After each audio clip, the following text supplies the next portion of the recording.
You're the one everyone comes to. When someone needs help, your name is the first they think of. You remember the birthdays, you check in on people who never check in on you. You give your time, your energy, your last bit of patience, often to people who wouldn't do the same for you. And you tell yourself you don't mind, that it's just who you are. But then there are the quiet moments, late at night when everyone else has been taken care of and you're finally alone, and a small, tired voice inside you asks a question you feel almost guilty for even thinking. When it's my turn to fall apart, who is going to catch me? If that question just landed somewhere deep, I need you to hear this. You are not selfish for asking it. You are not weak, and you are not ungrateful. What you're feeling has a name and a psychology behind it, and by the end of this video, you're going to understand something about yourself that will change how you give for the rest of your life. Stay with me. Let's start with the truth almost no one says out loud. Overgiving is not the same as love. It looks like generosity from the outside, but underneath, it's often something else entirely. And to heal it, you first have to understand where it came from. Because you were not born this way. Because you learned it. The first root is one many women share. You were raised to be good. Somewhere along the way, you absorbed the quiet lesson that your value comes from being helpful, easy, and low maintenance. The girl who caused no trouble. The one who was praised for being so mature, so kind, so selfless. And a child who was only celebrated for what she gives to others slowly learns a dangerous equation. I am loved when I am useful. So you kept giving because somewhere deep down, you were afraid of what would happen if you stopped. The second root grows right out of the first. When your worth gets tied to usefulness, giving stops being a choice and becomes a survival strategy. You don't give because you have extra to spare. You give to secure your place, to make sure you're needed, because being needed feels safer than simply being loved. And there's a painful catch hidden in there.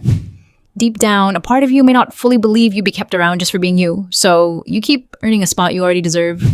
The third root is something psychologists talk about more and more. You may know the fight or flight response, but there's a third one, less talked about, called the fawn response. When a person grows up in an environment where they had to keep others calm and happy to feel safe, their nervous system learns to appease, to soothe, to give before anyone even asks. If you find yourself sensing other people's moods before they say a word, rushing to fix the tension in a room, apologizing for things that were never your fault, that isn't a character flaw. That's a nervous system that learned a long time ago that keeping everyone else okay was how you stayed safe. The fourth root is the fear underneath it all, the fear of being left. When you give and give, there's often a quiet, unspoken hope attached that if you're generous enough, kind enough, indispensable enough, then surely they won't leave. Surely they'll finally give back. And so you overfunction in your relationships, taking on more and more while slowly without noticing, you teach the people around you that they never have to meet you halfway. The more you carry, the more they let you. And the fifth root is empathy without a border. You feel other people's pain almost as if it were your own. When someone you love is struggling, you can't rest until they're okay, even if it costs you everything. This is a beautiful, rare gift, but empathy without boundaries doesn't stay a gift for long. It quietly turns into self-abandonment. You become so attuned to everyone else's needs that you lose the ability to even hear your own. Now let's talk about the part no one warns you about, the cost. Because you can only pour from a cup for so long before it runs dry. At first, overgiving feels noble, but over the years, something quietly builds underneath. A tiredness that sleep doesn't fix. A resentment you feel ashamed of because you chose to give, didn't you? And a loneliness that's hard to explain. The specific loneliness of being surrounded by people who love what you do for them and wondering if anyone would stay if you had nothing left to offer. That is the real weight you've been carrying. Not the giving itself, but the silence that comes back in return. So let me say the thing you've needed someone to say to you. Your worth was never in what you hand to people. You do not have to earn your place in anyone's life by emptying yourself out. And the people who only value you when you're useful were never really valuing you at all. And now, for the part that changes everything, here's the truth about that giving heart of yours. It is not the problem. It is one of the most beautiful things about you. The world is not overflowing with people who love as deeply and as generously as you do. Your capacity to care is real and it is rare, and you never have to lose it. The goal was never to give less. The goal is to stop giving from fear and start giving from fullness. To stop giving to earn love and start giving because you already have it. And most of all, to finally turn some of that endless care back toward the one person who has always been last on your list. Yourself. And so, how do you begin? Here are 3 shifts that change everything. First, learn to give from your overflow, not your reserves. Before you say yes, pause and ask one honest question. Am I giving this from a full cup or am I giving from the last drops I have left? Giving from overflow is love. Giving from empty is self-abandonment. You are allowed to keep enough for yourself. In fact, you have to.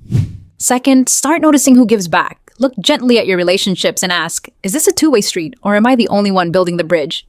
Real connection has a rhythm to it, a give and a take. You're allowed to slowly pour more of yourself into the people who actually pour back, and a little less into the ones who only ever take. That isn't cruelty.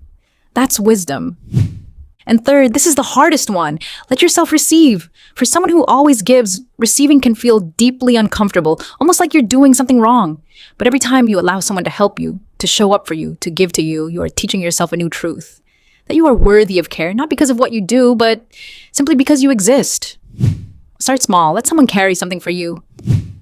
Accept the compliment without deflecting. Say the words, actually, I could use some help.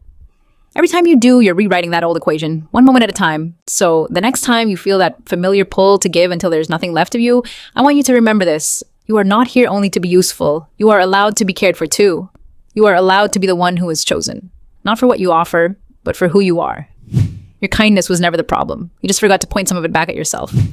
And it is never, ever too late to start. If you saw yourself in this video, tell me in the comments, when was the last time you gave more than you got back? And how did it leave you feeling? I promise you're about to see how many women are carrying the exact same thing in silence. And if this reached something in you, share it with the woman in your life who is always giving and rarely receiving. She may need to hear today that she's worthy of care too. Thank you for being here all the way to the end. Subscribe and I'll see you in the next one.